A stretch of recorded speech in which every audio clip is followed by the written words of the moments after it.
पांचवी प्रश्नावली में हम विविध प्रश्नावली के प्रश्नों को हल कर रहे थे और इन प्रश्नों में हमने 14 प्रश्न कंप्लीट कर लिए। अब हम आज की इस क्लास में हम 4 प्रश्नों को कंप्लीट करेंगे। प्रश्न नंबर 15, 16, 17 और 18। तो प्रश्न नंबर 15 देखो, इसमें हमें दे रखा है x माइनस ए का whole square plus y minus b का होल स्क्वायर बराबर सी स्क्वायर, जहाँ सी शून्य से बड़ा है, मतलब सी धनात्मक है। अब हमें सिद्ध क्या करना है, 1 plus d y by d x का होल स्क्वायर, फिर इसकी होल घात दे रखी है 3/2 बट्टा d two y by d x square a तथा बी से स्वतंत्र है। मतलब इसको हल करने पर हमें ए और बी नहीं मिलना चाहिए। तो यहाँ पर देखो, हमें एक तो d y by d x ज्ञात करना है, ए ज्ञात करना है d two y by d x square. तो हमें फलन क्या दे रखा है वो लिखो, x माइनस ए का whole square plus y minus b का होल स्क्वायर बराबर सी स्क्वायर। इसका कर दो x के सापेक्ष अवकलन। तो x के सापेक्ष अवकलन करने पर आएगा 2x माइनस ए प्लस 2y माइनस बी, फिर y का अवकलन होगा dy बाई डी एक्स बराबर 0। फिर से इसका x के सापेक्ष अवकलन कर दो। तो x के सापेक्ष अवकलन करने पर यहाँ पर तो आ जाएगा देखो 2, यहाँ पर लिखेगा गुणा का नियम, तो प्लस 2y माइनस बी को ऐसा कैसा रखो, अवकलन कर दो dy बाई डी एक्स का, तो इसका अवकलन हो जाएगा d two y by d x square. अब dy बाई डी एक्स को ऐसा कैसा रखो, अवकलन कर दो इसका, तो इसका अवकलन होगा 2 d y by d x बराबर 0। तो 2 plus 2 y minus b d two y by d x square plus यहाँ पर बन जाएगा ये 2 गुणा d y by d x का होल स्क्वायर बराबर 0। अब देखो यहाँ से d y by d x ज्ञात करो, तो इसको एक काम करते हैं, यहाँ पर तो लिख देते हैं समीकरण 1। यहाँ से हम d y by d x का मान लिखते हैं। तो देखो d y by d x का मान क्या आएगा, d y by d x का मान आ जाएगा यहाँ से माइनस एक्स माइनस ए बट्टा वाई माइनस बी, ये आ गया d y by d x का मान। ये d y by d x का मान रख देंगे हम यहाँ पर और मान ज्ञात कर लेंगे d two y by d x square का।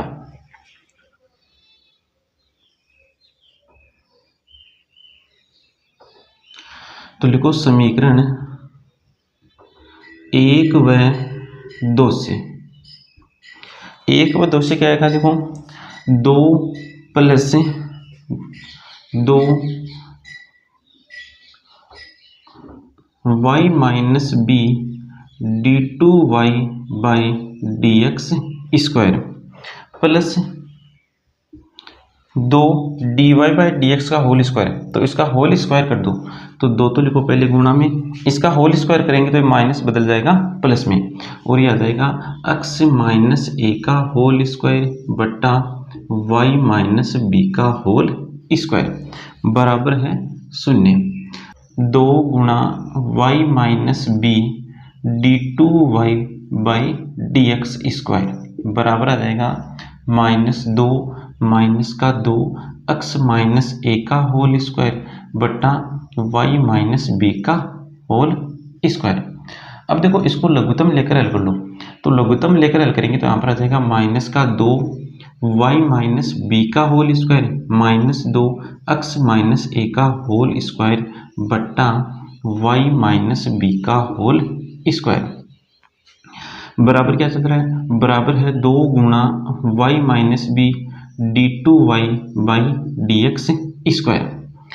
अब इसको भी भेज दो, 2 गुणा y माइनस बी को भी भेज दो, तो d two y by d x square बराबर -2 को ऊपर से ले लो कॉमन, तो आ जाएगा y माइनस बी का whole square plus x minus a का होल स्क्वायर बट्टा 2 गुणा, अब देखो इसको भेज रहे हैं इस साइड ये गुणा में, तो इसका पक्षांतरण करेंगे तो ये आएगा भाग में, तो ये बन जाएगा 2 गुणा y माइनस बी की होल घात 3, 2 से 2 कैंसिल, तो d2y by d x square बराबर आ जाएगा माइनस, अब देखो y माइनस बी का whole square plus x minus a का होल स्क्वायर किसके बराबर है, c स्क्वायर के बराबर है, तो यहाँ पर लिख देंगे हम c स्क्वायर बट्टा y माइनस बी की होल घात 3।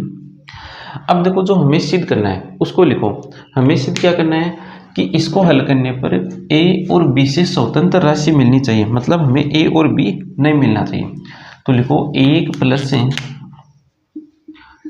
Plus d y by d x का होल स्क्वायर और इसकी होल घात कितनी देर की है 3/2 बट्टा d2y by d x square, d2y by d x square बराबर लिखो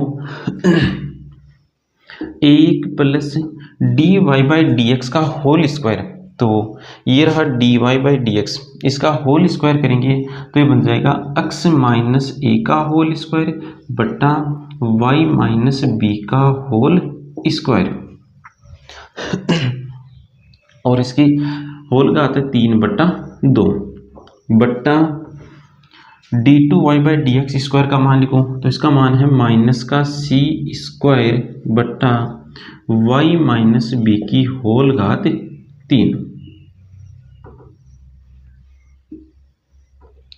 अब देखो इसको लघुत्तम लेकर हल करो, तो लघुत्तम लेकर हल करेंगे तो ये बनेगा y माइनस बी का whole square plus x minus a का होल स्क्वायर बट्टा y माइनस बी का होल स्क्वायर।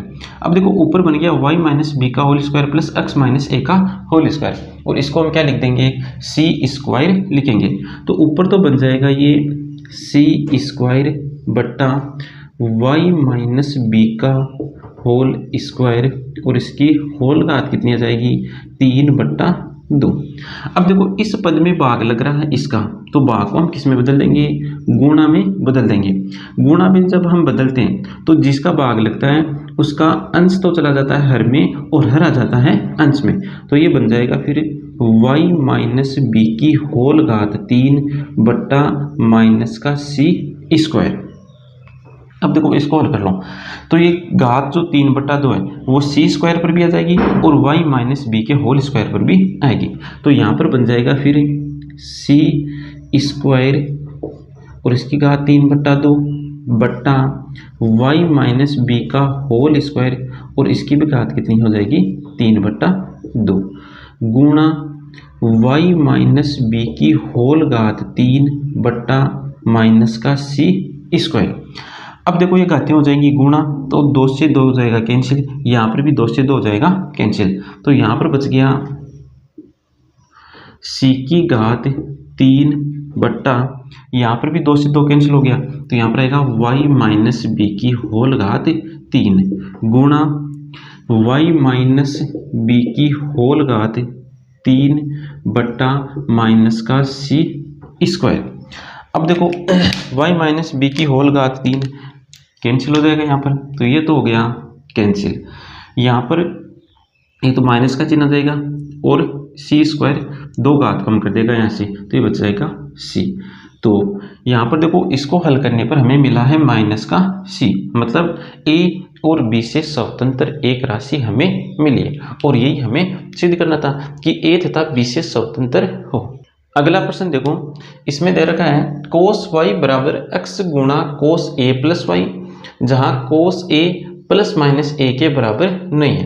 अब हमें सिद्ध करना है d y by d x बराबर cos square a plus y बट्टा साइन है, मतलब हमें d y by d x ज्ञात करना है। तो फलन हमें क्या दे रखा है, फलन दे रखा है कोस y बराबर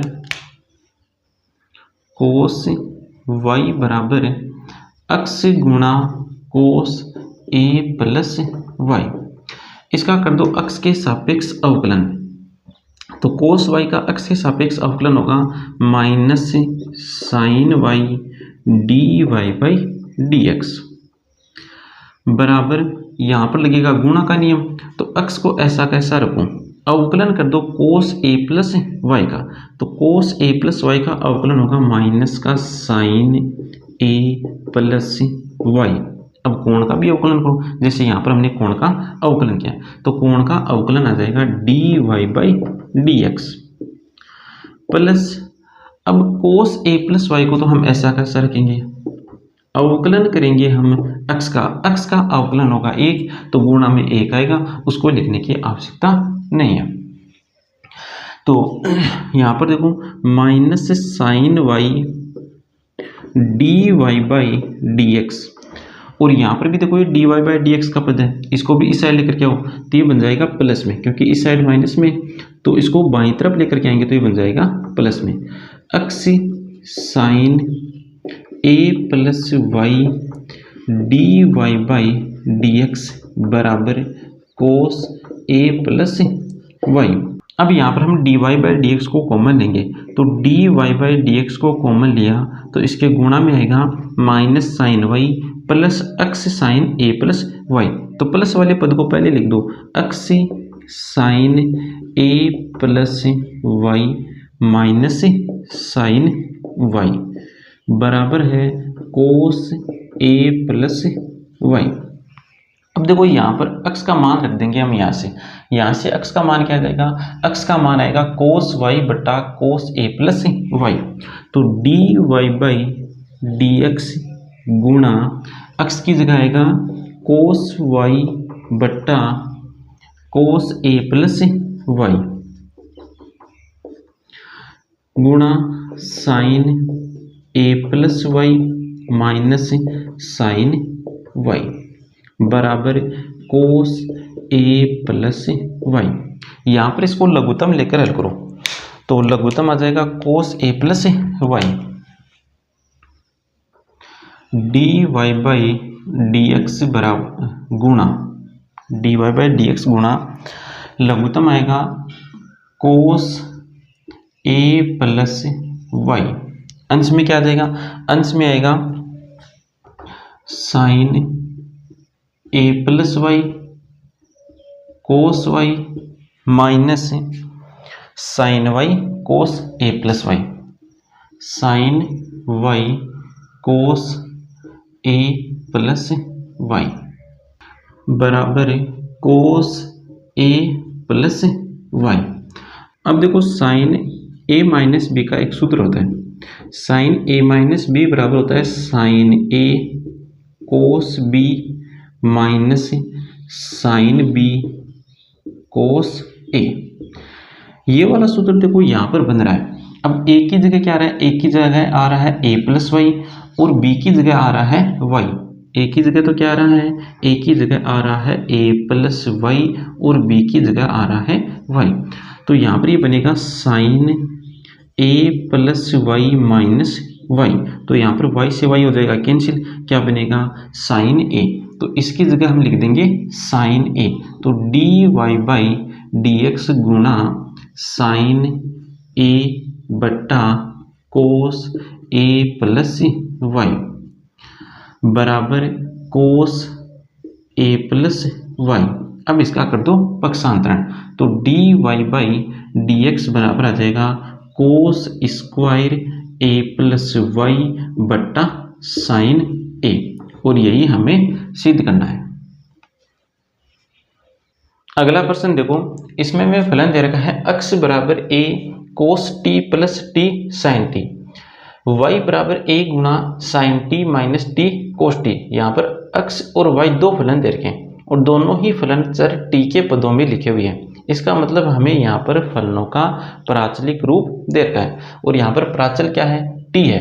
अब हमें ज्ञात करना है d two y by d x square, तो d two y by d x square याद करने के लिए हम क्या करेंगे, ये जो फलनों का प्राचलिक रूप दे रखा है इनका हमें प्राचल के सापेक्ष अवकलन करना है, मतलब t के सापेक्ष अवकलन करना है, t के सापेक्ष अवकलन करने पर, तो t के सापेक्ष अवकलन करो तो d x by d t बराबर a को बाहर को कोस टी का अवकलन होगा t के सापेक्ष माइनस का साइन टी प्लस यहाँ पर लगेगा गुणा का नियम, तो टी को ऐसा कैसा रखो, साइन टी का अवकलन कर दो टी के सापेक्ष, तो हो जाएगा कोस टी। फिर टी का अवकलन कर दो और साइन टी को ऐसा कैसा रखो, तो साइन टी को ऐसा कैसा रखा, टी का टी के सापेक्ष अवकलन आएगा 1, तो गुणा में 1 लिखने की आवश्यकता नहीं है। यहाँ पर देखो ये दोनों हो गए कैंसिल, तो d x by d t बराबर आ गया a t cos t. D y by d t भी याद करो, तो d y by d t बराबर ए साइन टी का अवकलन होगा कोस टी माइनस, अब देखो यहाँ पर माइनस का चिन्ह है और इस एक पद से दो पद बनेंगे, तो यहाँ पर हमें कोष्टक लगा लेना है। तो t को ऐसा कैसा रखूँ, कोस टी का अवकलन करो, कोस टी का अवकलन होगा माइनस का साइन टी प्लस, अब t का अवकलन कर दो, कोस टी को ऐसा कैसा रखूँ, तो t का अवकलन होगा 1 लिखने की आवश्यकता नहीं है। अब देखो यहाँ पर d y by d t बराबर ए, यहाँ पर देखो माइनस के चिन्ह से गुणा करेंगे तो ये तो बदल जाएगा प्लस में और ये हो जाएगा माइनस में, तो ये माइनस का है ये प्लस का, ये हो गया कैंसिल, क्या बच गया t sine t, t sine t. तो d y by d t भी आ गया और d x by d t भी आ गया। यहाँ से ज्ञात कर लो d y by d x, यहाँ से क्या ज्ञात कर लेंगे d y by d x. D y by d x कैसे ज्ञात करेंगे, डी वाई और डी एक्स दोनों में डी टी का भाग लगाकर, तो ये बनेगा d y by d t बट्टा d x by d t. D y by d t का मान रखो, d y by d t का मान है 80 साइन टी बट्टा d x by d t का मान है 80 कोस टी। 80 से 80 कैंसिल, साइन टी बटा कोस टी बन गया 10 टी। तो d y by d x बराबर आ गया 10 टी। अब देखो हमें तो ज्ञात करना है d two y by d x square, तो इसका अक्ष के सापेक्ष अवकलन करो, तो d y by d x का अक्ष के सापेक्ष अवकलन होगा d two y by d x square बराबर साइन टी का, अब हम अवकलन कर रहे हैं अक्ष के सापेक्ष, तो पहले फलन का अवकलन करो, फलन है 10 का अवकलन होता है सेक स्क्वायर, कोण में जो है उसको ऐसा का ऐसा लिख दो, फिर कोण का अवकलन कर दो टी के सापेक्ष, तो आ जाएगा d t by d x. तो d two y by d x square बराबर आ गया सेक स्क्वायर टी गुणा d t by d x. अब हम d t by d x का मान रख देंगे, देखो d t by d x का मान कहाँ से आएगा, इसको पलट देंगे तो यहाँ से D t by d x का मान आ जाएगा 1 बट्टा ए टी कोस टी, तो ये D t by d x का यहाँ पर मान रखो, तो बराबर सेक स्क्वायर टी गुणा d t by d x. D t by d x का मान है 1 बट्टा ए टी कोस टी, और 1 बटा कोस किसके बराबर होता है सेक के, तो इसको लिख लेंगे हम सेक स्क्वायर टी, 1 बटा कोस किसके बराबर होगा सेक, कोण में है टी और बट्टे में क्या है 80, तो सेक स्क्वायर टी सेक टी से गुणा होकर क्या बन जाएगा सेक क्यूब टी बट्टा 80, ये आ गया d two y by d x square. अगला प्रश्न देखो, इसमें लिखा हुआ है एफ एक्स बराबर मापांक एक्स क्यूब। अब देखो हमें क्या करना है इस प्रश्न में, तो प्रमाणित कीजिए कि एफ डबल डैश एक्स का अस्तित्व है और इसे ज्ञात भी कीजिए, मतलब एफ डबल डैश एक्स हमें ज्ञात भी करना है। अब देखो एफ एक्स बराबर लिखा हुआ है मापांक एक्स क्यूब। अब मापांक फलन टूटा हुआ फलन होता है, तो यहाँ पर हम इस फलन को तोड़कर लिखेंगे। अब वो किस प्रकार टूटा हुआ फलन होता है वो देखो, एक्स का मान 0 से छोटा हो तब इस मापांक फलन का मान होता है माइनस का एक्स। अब इसके ऊपर घात कितनी है 3, तो घात लगा दो 3। मापांक फलन का मान प्लस का एक्स होगा कब, जब एक्स का मान 0 के बराबर और 0 से बड़ा हो। एक्स का मान 0 के बराबर और 0 से बड़ा हो तब इस मापांक फलन का मान होता है प्लस का एक्स। अब इसके ऊपर घात कितनी है 3 है, तो यहाँ पर घात लगा दो 3। तो इस फलन को हमने मापांक फलन की परिभाषा लगा करके तोड़ लिया। अब देखो हमें ज्ञात करना है हमें यहाँ पर प्रमाणित करना है कि एफ डबल डैश अक्ष का अस्तित्व है। अब एफ डबल डैश अक्ष पर जाने से पहले हम आएंगे एफ डैश अक्ष पर। एफ डैश अक्ष का अस्तित्व कब होगा? जब फलन एफ अपने प्रांत के प्रत्येक बिंदु पर अवकलनीय हो। एफ डैश अक्ष का अस्तित्व कब होगा? जब फलन एफ प्रांत के प्रत्येक बिंदु पर अवकलनीय हो। तो प्रांत के प्रत्येक बिंदु पर हमें देखना है कि एफ अवकलनीय है या नहीं। तो यहाँ पर देखो इसका प्रांत क्या है? प्रांत 0 से छोटी संख्याएं, 0 से बड़ी संख्याएं और 0 है। इसका मतलब सभी वास्तविक संख्याएं हैं। इसका प्रांत हो गया वास्तविक संख्याओं का समुच्चय। तो अब हमें आर में देखना है कि ये अवकलनीय है या नहीं। अब देखो यहाँ पर ये जो फलन है ये टूटा हुआ फलन है। टूटा हुआ फलन किस प्रकार? 0 से छोटे मानों के लिए फलन ये है, 0 से बड़े मानों के लिए फलन ये है। तो यहाँ पर हम स्थितियां बनाएंगे और उन स्थितियों में देखेंगे कि अवकलनीय है या नहीं। तो पहली स्थिति बनाते हैं हम, स्थिति फर्स्ट।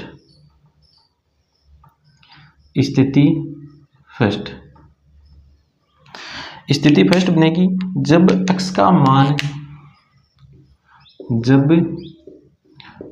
मान 0 से बड़ा हो। अब अक्ष का मान 0 से बड़ा हो, इस स्थिति के लिए फलन क्या है? इस स्थिति के लिए फलन है एफ एक्स बराबर एक्स क्यूब। इस स्थिति में फलन क्या है? एफ एक्स बराबर एक्स क्यूब। और ये फलन है बहुपदीय फलन। कौन सा फलन है? बहुपदीय फलन। बहुपदीय फलन अपने प्रांत में अवकलनीय होते हैं। और बहुपदीय फलनों का प्रांत क्या होता है? वास्तविक संख्याओं का समुच्चय। तो बहुपदीय फलन तो आर में संतत होते हैं। आर में क्या होते हैं? अवकलनीय होते हैं, संतत नहीं। आर में संतत भी होते हैं और अवकलनीय भी होते हैं। यहाँ पर हम अवकलनीय की बात करें तो बहुपदीय फलन आर में अवकलनीय होते हैं। तो 0 से बड़ी संख्याओं की बात करें तो वहाँ पर भी बहुपदीय फलन क्या होते हैं? अवकलनीय होते हैं। तो यहाँ पर लिखेंगे हम अतः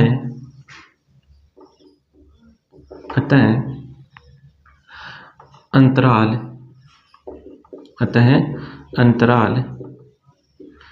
0, -अनंत। और ये अंतराल कौन सा है? विवृत। यहाँ पर तो लिखेंगे विवृत अंतराल 0, -अनंत में, सॉरी प्लस अनंत में एफ अवकलनीय है। एफ अवकलनीय है। ये हुई स्थिति फर्स्ट। अब बनाओ स्थिति सेकंड। स्थिति सेकंड क्या बनेगी? जब अक्ष का मान 0 से छोटा हो। स्थिति सेकंड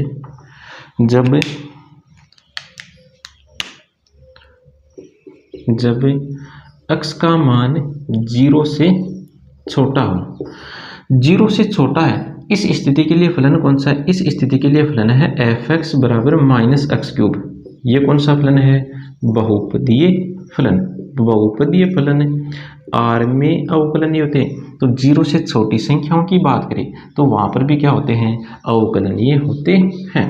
बहुपदीय फलन। अतः 0 से छोटी संख्याओं को अंतराल रूप में लिखते हैं विवृत अंतराल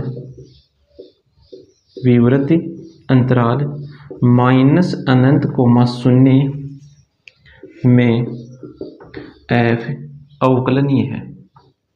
एफ अवकलनीय है। अब बनाओ स्थिति थर्ड। स्थिति थर्ड क्या बनेगी? जब अक्ष बराबर 0। स्थिति थर्ड जब अक्ष बराबर 0 हो। बराबर की जब भी स्थिति बनती है वहां पर हमें बायां अवकलज और दायां अवकलज दोनों ज्ञात करने। अब देखो अक्ष बराबर सी पर फलन एफ अवकलनीय होता है। कब होता है? जब limit x tending to c f x minus f c बटा अक्ष माइनस सी, इस सीमा का अस्तित्व हो। इस सीमा का अस्तित्व कब होगा? जब बाईं सीमा और दाईं सीमा क्या होगी? बराबर होगी। बाईं सीमा में क्या होगा? बाईं सीमा में यहाँ पर सी के ऊपर माइनस आ जाएगा और दाईं सीमा में सी के ऊपर प्लस आएगा। तो यहाँ पर हम ज्ञात करें अक्ष बराबर 0 पर, तो अक्ष बराबर 0 पर बायां अवकलज, सॉरी बाईं सीमा नहीं, बायां अवकलज कहेंगे। यहाँ पर सीमा शब्द की जगह यहाँ पर हम अवकलज शब्द का प्रयोग करेंगे। तो बायां अवकलज क्या बनेगा, limit x tending to 0 minus f x minus f 0 बट्टा एक्स माइनस 0 बराबर, यहाँ पर लिखते हैं limit x tending to 0 minus f x. अब देखो 0 माइनस है, तो 0 माइनस के लिए एफ एक्स क्या होगा, मतलब फलन क्या होगा, 0 माइनस का मतलब 0 से छोटा, और 0 से छोटे मानों के लिए फलन है माइनस का एक्स क्यूब। तो लिखो माइनस एक्स क्यूब, माइनस 0 पर फलन का मान, तो 0 पर फलन क्या है, देखो 0 पर फलन है एफ एक्स बराबर एक्स क्यूब, 0 पर फलन क्या है, एफ एक्स बराबर एक्स क्यूब। अब एक्स बराबर 0 पर मान ज्ञात करने के लिए इस फलन में एक्स की जगह रख दो 0, तो 0 रखने पर आएगा 0, तो यहाँ पर आएगा 0 बट्टा एक्स माइनस 0, तो 0 को घटाएंगे तो ये बच जाएगा वापस, तो 0 को उठा दें ऐसे, तो यहाँ पर देखो अब एक्स क्यूब की घात एक कम हो जाएगी यहाँ पर, तो ये बन जाएगा limit x tending to 0 minus का एक्स स्क्वायर।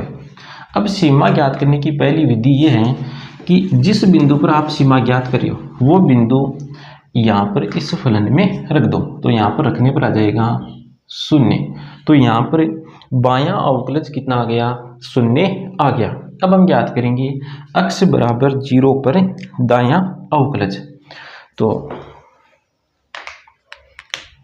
एक्स बराबर 0 पर दायां अवकलज,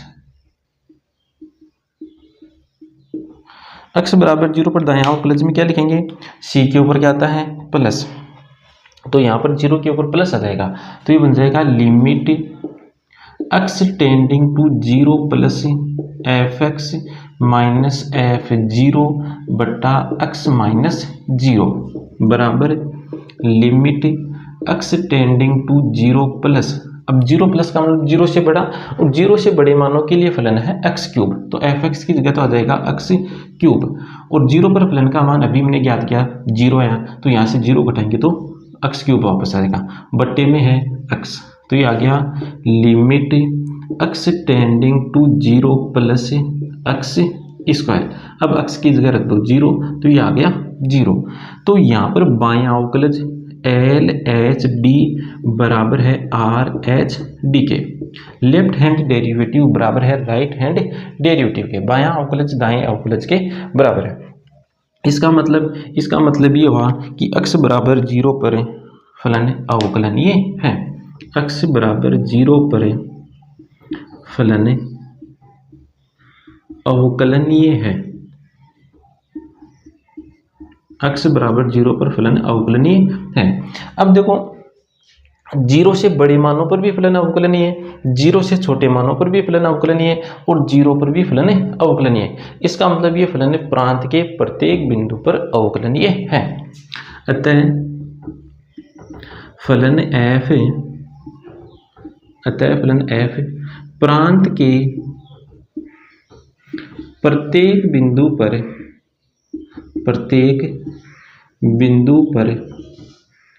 अवकलनीय है, प्रत्येक बिंदु पर क्या है अवकलनीय है। अवकलनीय है इसका मतलब हम इसका अवकलन कर सकते हैं, तो अब हम इसका अवकलन करते हैं। तो अवकलन करो, देखो इसका तो x के सापेक्ष अवकलन करो, तो एफ एक्स का अवकलन हो जाएगा एफ डेश एक्स बराबर एक्स क्यूब का अवकलन हो जाएगा 3x स्क्वायर, और यहाँ पर लिखो x का मान 0 के बराबर 0 से बड़ा है, माइनस एक्स क्यूब का अवकलन होगा -3x स्क्वायर जब x का मान 0 से छोटा हो। तो ये तो हमने ज्ञात कर लिया एफ डेश एक्स। अब हमें एफ डबल डेश एक्स ज्ञात करना है, तो एफ डबल डेश एक्स ज्ञात करने से पहले ये देखेंगे कि एफ डबल डेश एक्स का अस्तित्व है अथवा नहीं। तो अस्तित्व कब होगा, जब एफ डबल डेश एक्स की बात करें एफ डबल डैश एक्स का अस्तित्व कब होगा? एफ डबल डैश एक्स का अस्तित्व तब होगा जब एफ डैश फलन प्रांत के प्रत्येक बिंदु पर अवकलनीय हो। ये जो एफ डैश एक्स फलन मिला है ये प्रांत के प्रत्येक बिंदु पर अवकलनीय होगा, तब एफ डबल डैश एक्स का अस्तित्व होगा। तो पहले हम चेक करेंगे कि एफ डैश एक्स ये जो फलन है ये प्रांत के प्रत्येक बिंदु पर अवकलनीय है अथवा नहीं। तो प्रत्येक बिंदु पर चेक करने का यही तरीका लगाएंगे। पहले 0 से बड़े मानों में देखेंगे, फिर 0 से छोटे मानों पर, फिर x बराबर 0 पर। तो एक स्थिति, दो स्थिति तो यहाँ पर लिख लेते हैं।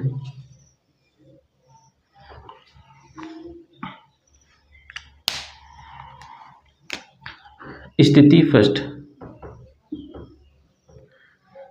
फर्स्ट में लिखेंगे हम, जब x का मान 0 से छोटा हो, जब x का मान 0 से छोटा हो, x का मान 0 से छोटा है, इस स्थिति में फलन क्या है? इस स्थिति में फलन है -3x², और ये है बहुपदीय फलन।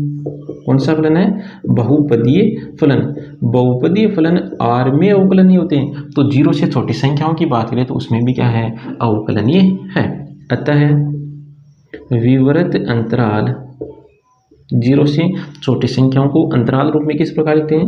विवृत अंतराल -∞0 में फलन f अवकलनीय है। अब आओ स्थिति सेकंड में। स्थिति सेकंड क्या बनेगी? स्थिति सेकंड बन जाएगी,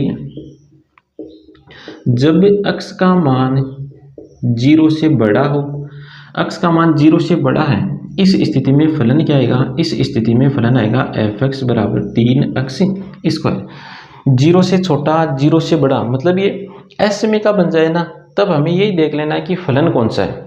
उसके बाद जो फलन है, जैसे यहाँ पर हमें एस में का है, x का मान 0 से छोटा है, इस स्थिति में हमने फलन देख लिया, ये फलन है, और ये फलन होता है बहुपदीय फलन, और हमें पता है कि बहुपदीय फलन प्रांत के प्रत्येक बिंदु पर अवकलनीय होता है। तो इस प्रकार हमें ये बातें लिख देनी है।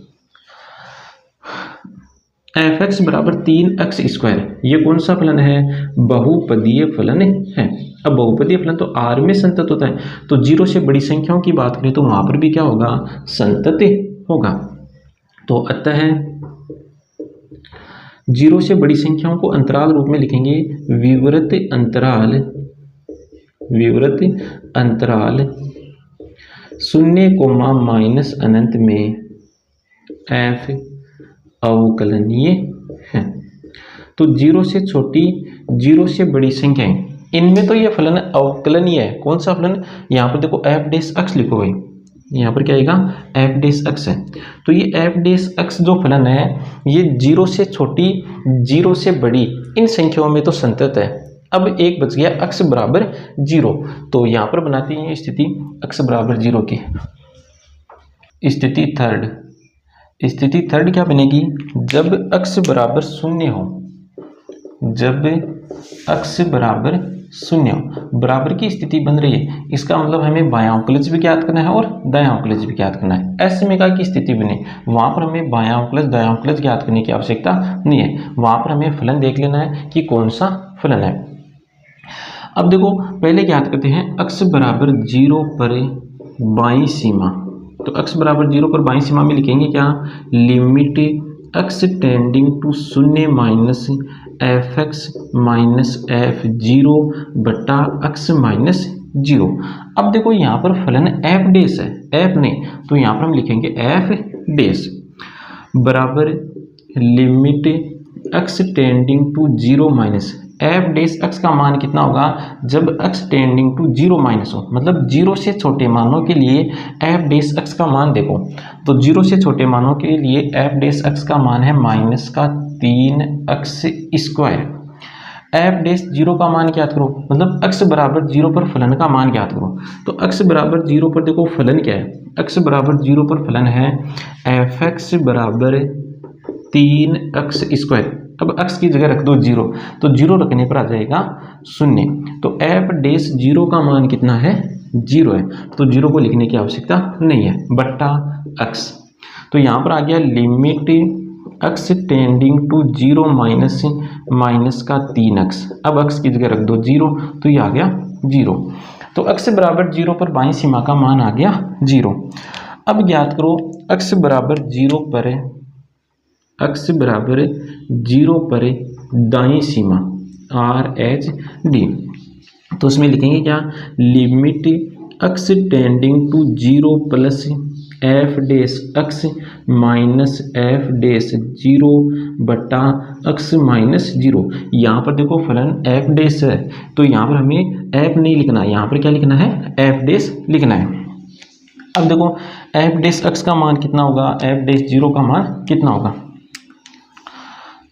तो x tending to zero plus का मतलब जीरो से बड़ा, जीरो से बड़े मानों के लिए फलन है 3x स्क्वायर। तो f डेस x की जगह तो आएगा 3x स्क्वायर, और जीरो पर फलन का मान अभी हमने चेक किया कितना आएगा, जीरो बट्टा x। तो limit x tending to zero plus 3x। अब x की जगह रख दो जीरो, तो दायां अवकलज आ गया शून्य। तो यहाँ पर देखो बायां अवकलज और दायां अवकलज दोनों बराबर है, इसका मतलब x बराबर जीरो पर फलन अवकलनीय है।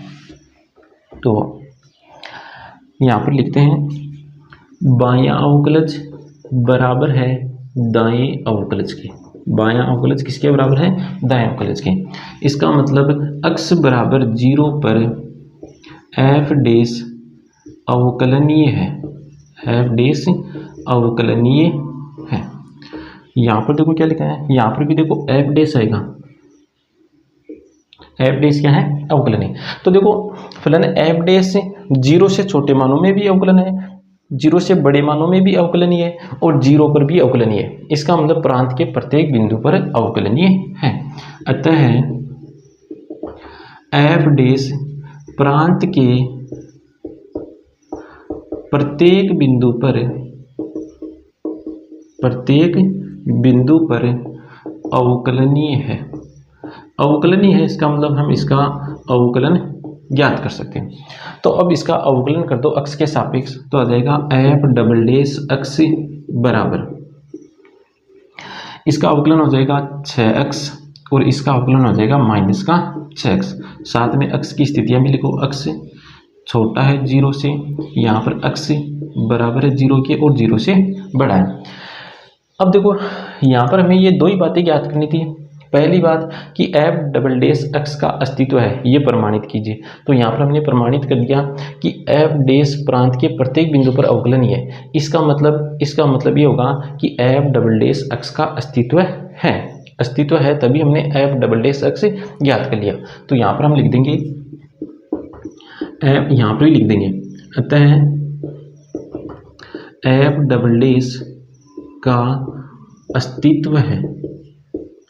f डबल डेस का अस्तित्व कब होता है, f डबल डेस का अस्तित्व कब होगा, जब f डेस अवकलनीय हो। तो हमने ये सिद्ध कर दिया कि f डेस प्रांत के प्रत्येक बिंदु पर अवकलनीय, इसका मतलब f डबल डेस का अस्तित्व है। तो एक तो ये प्रमाणित करना था, साथ में हमें f डबल डेस ज्ञात भी करना था। तो प्रमाणित भी कर दिया और ज्ञात भी कर लिया। तो आज की क्लास में इतना ही, आगे के प्रश्नों को हल करेंगे हम नेक्स्ट क्लास में।